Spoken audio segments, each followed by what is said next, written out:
अब देखो बच्चों, हम लोगों ने डिस्कस कर लिया कि एब्डोमिनल कैविटी को आपकी कवर किया है आपकी पेरिटोनियम ने।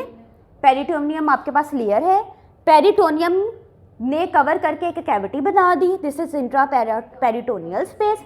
इस इंट्रा पेरिटोनियल स्पेस के अंदर देखो आपके पास ऑर्गन्स कौन कौन से इधर मेंशन हैं, बस हम लोग इधर इसको एनलिस्ट कर लेते हैं। Stomach, first part of duodenum, jejunum, ileum, transverse colon, sigmoid colon, liver and the spleen, ये इसके अंदर आ गए। क्लियर है? अब जी मैंने आपको बता दिया कि आपके पास एक और स्पेस है that is behind this intraperitoneal space. उस स्पेस का मेरे पास नाम है दैट इज रेट्रोपेरिटोनियल स्पेस, जिसके अंदर किडनी है। किडनी के ऊपर एक ऑर्गन है that is adrenal gland. Adrenal gland का दूसरा नाम क्या है? सुप्रा एड्रीनल ग्लैंड, क्योंकि ये किडनी के ऊपर है। अब जी इस स्पेस में आपको किडनी मिल गई। किडनी के अलावा कौन कौन से ऑर्गन्स आपको इस स्पेस के अंदर बच्चों मिल रहे हैं? दैट इज यूरेटर, वो पाइपलाइन से थी ना जो किडनी से निकल रही थी, यूरेटर मिल गई। सुप्रा रीनल ग्लैंड मैंने आपको बता दिया वो मिल गया। आपको यहाँ पे रेक्टम भी मिलेगी। क्लियर? अच्छा जी बच्चों, अब रेट्रोपेरिटोनियल स्पेस।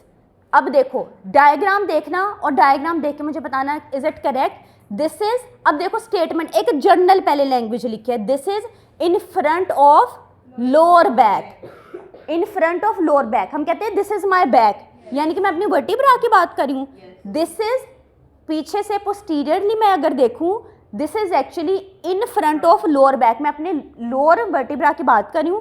कौन से वर्टिब्रा की बात कर रही हूँ ये आगे जाके हमने पढ़ना है। लोअर बैक के इन फ्रंट पे है, ऐसा ही है। And behind the abdominal lining, यानी कि पेरिटोनियम के पीछे है। बन गई ये कैविटी। ओके जी, अब इसके अंदर ऑर्गन्स हम लोगों ने डिस्कस कर लिए। इसके अलावा कौन कौन से ऑर्गन्स आपके इसके अंदर? लिम्फ नोड्स मिलेंगी। इस रेट्रोपेरिटोनियल स्पेस में हमने पढ़ा था कि आपको क्या क्या मिल रहा है? किडनी, यूरेटर, सुप्रारीनल ग्लैंड, आपको मिल रही है रेक्टम मिल रही है, लिम्फ नोड्स मिल रही हैं, आपको पेनक्रियास मिल रहा है, ठीक है, आपको स्प्लीन मिल रही है। क्लियर? अच्छा, अब और हम लोग क्लियर कर लेते हैं आपकी रेट्रोपेरिटोनियल स्पेस को। भाई रेट्रोपेरिटोनियल स्पेस जो है, जिसको हम रेट्रोपेरिटोनियम से एसोसिएट कर रहे हैं, is a space that is situated behind the parietal peritoneum.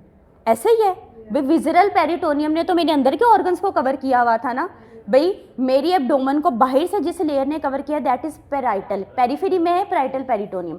भाई अब मेरी रेट्रोपेरिटोनियल स्पेस कहाँ पे है? This is the space that is behind the parietal peritoneum. अब आपने पेरिटोनियम सिंपली नहीं कहना, आपने कहना है parietal peritoneum.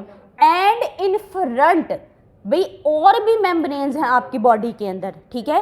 And in front, मैंने तो पहले कह दी ना, in front of the back of the lower, ठीक है, लोअर बैक, ठीक है। अब मैंने जी मैं मेम्ब्रेन को एक रेफरेंस ले लेती हूँ, उसके साथ मैं इसको एसोसिएट करती हूँ।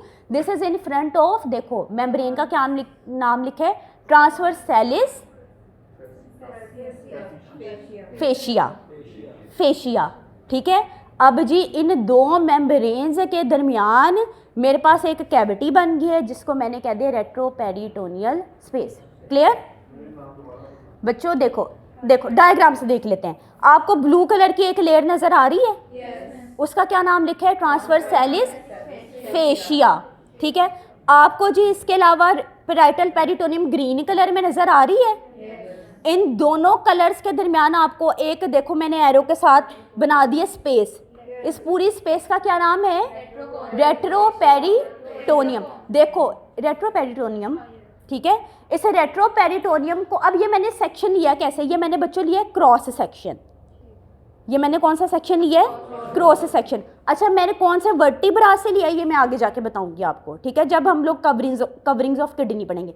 दिस इज, ये मेरे पास बॉडी है, मैंने इसका यूं क्रॉस सेक्शन ले लिया। इस क्रॉस सेक्शन के बाद मैंने ऊपर से देखा तो मुझे इस किस्म की ये डायग्राम नजर आ रही है, ठीक है। अब देखो इन दोनों मेम्ब्रेन्स के दरमियान आपको इस तरह से स्ट्रक्चर, जस्ट समझाने के लिए गोल से स्ट्रक्चर्स बनाकर दिखाए गए हैं। This is representing kidney here, this is representing kidney. Clear है? ये कौन सा सेक्शन है बच्चों?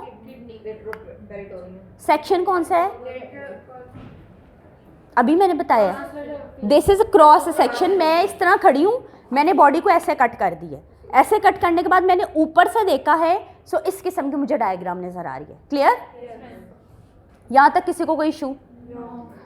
अच्छा, नेक्स्ट डायग्राम आप क्लियर है? दोनों डिफरेंसेस, दोनों के ऑर्गन्स क्लियर हैं, डेफिनेशन क्लियर है। अब जी बच्चों आ जाओ किडनी के स्ट्रक्चर के ऊपर।